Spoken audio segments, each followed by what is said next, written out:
Hi, I'm Chuck Mason, and welcome back to the show.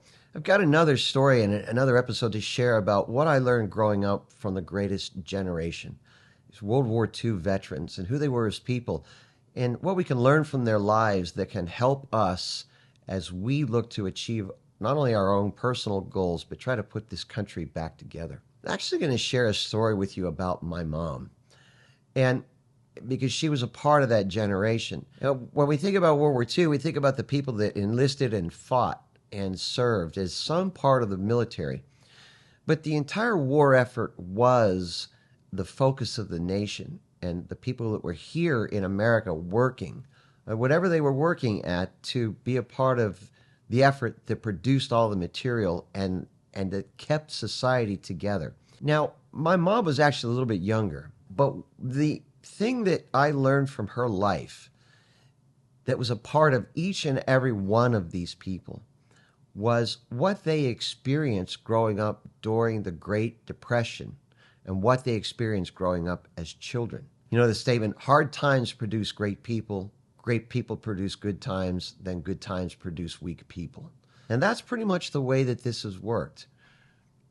You know, my mother and my father too, but my mother's story was she was born during the height of the Depression, and her family had lost their home, and they had to move to a small house on 10 acres where they reasoned that if they could at least pay the rent on the house, they could grow food to feed themselves, which meant that each one of my grandparents' kids, from the time that they could walk, had to work, which meant for my mom, weeding in the garden, picking potato beetles off of potatoes, gathering eggs and feeding chickens. It didn't matter what it was, they were busy. When they woke up in the morning, they had chores.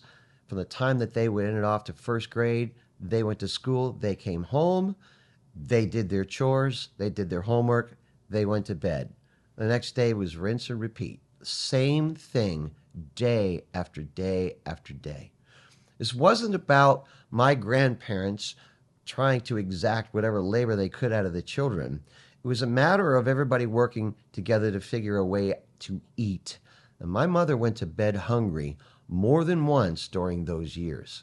Everybody's story in that generation had some element of this. It didn't matter whether you lived in a city or whether you lived in the country.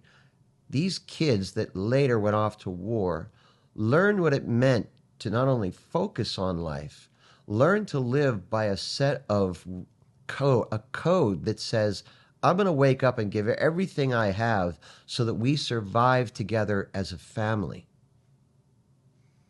And they also learn that self-control and discipline that they needed that would serve them, especially when they were on the battlefield, that when they felt like they wanted to cut and run, that they stood and they stayed and they pushed down every ounce of fear and every ounce of whatever emotional content they were feeling to stand and fight. But I got to see what this looked like by all the stories that I had from my grandparents and my mother.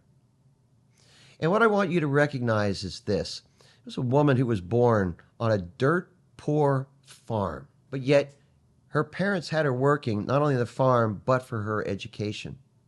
She worked on a dairy farm all the way through high school. She never had running water. She never had indoor plumbing.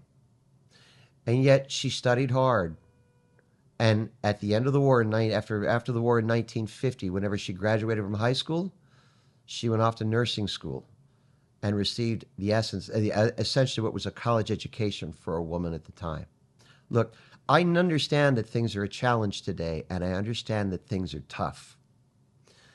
But if my mother, this little diminutive 5'1" individual, could work through what she experienced as a child during the Great Depression to study, to work, and to pay her way through college, we can too. We just have to ask ourselves, are we willing to grind? Are we willing to work? And how hard are we willing to do it? Because the generation that gave us the freedom and to win that war and give us the freedom that we've experienced in America, they learned what they needed to learn as they suffered through the Great Depression.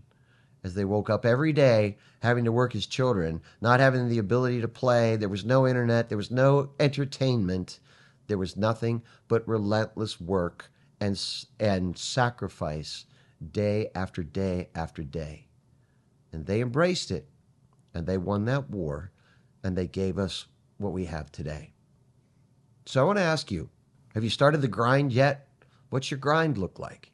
If you haven't started it yet, what's your plan? If you haven't started your plan and you don't know where to begin, find one thing to start.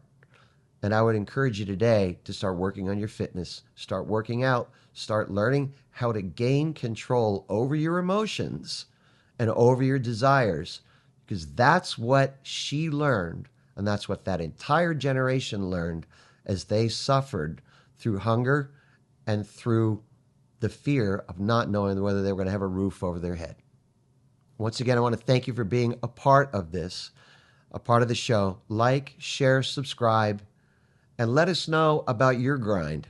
And let us know about what you got to be afraid of this whole thing that stands in front of you. We understand. Let us know what you think and feel and what your life looks like moving forward.